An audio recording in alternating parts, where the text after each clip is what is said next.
qof kasta oo dunida guudkeeda saaran maalin kasta waxa uu arkaa arrimo uu ku farxo naftiisana hididiila geliya reynreynna ku reeba iyo qaar uu ka naxo oo walaac tiiraayo iyo beerlaxawsi ku beera waana sunno rabbaani ah in qof kasta uu la kulmo xaaladahaas midkood markan oo kale dadku iskumaan muruq iyo maskax kama ahan la tacaalida ama maareynta mushkiladahan oo kale qisadani soo socota oo ah mid aan casharo badan ka bartay daawade adna aad ka baran doonto ayaa waxa ay dhex martay wiil iyo gabar oo muddo wada sheekaysan jiray wiilkii ayaa dareen jacayl ah u qaaday gabadhii ay muddada sheeko wadaagga ahaayeen kadib wiilkii ayaa saaxiibkii kala tashaday sida uu ka yeeli lahaa xaajadan ugubka ah ee ku soo korodhay deetana saaxiibkii ayaa ku yiri saaxiib waa iska caadi arrimahan oo kale inay dhacaan ee u sheeg gabadha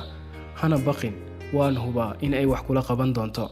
kadib wiilkii ayaa gabadhii u sheegtay inuu aad u jecel yahay uuna rabo inuu guursado balse nasiib darro gabadhii ayaa si sahal ah ugu jawaab celisay iga raalli ahow guur iyo jacayl midna diyaar uma ihi wiilkii ma uusan murugoon kamana xanaaqin ee uu dhoola cadeeyay saaxiibkii ayaa weydiiyay sababtii uu u dareemi waayay niyad-jab maadaama dadka inta badan markii ay diido gabar ama qof xiriir kala dhexeeyay ay kala haraan ay ku waashaan walwal cunto yari ama dhowr maalin oo qolka hoosta laga soo xirto wuxuu ugu jawaabay wiilkii maxaan murugoodaa waanba faa'iiday saaxiibkii oo yaaban ayaa la soo booday laakiin saaxiib sabab oo sideed ku faa'iiday kadib wiilkii ayaa ku yiri waxaan anigu waayay qof aan i jeclayn laakiin waxay iyadu weyday qof aad u jeclaa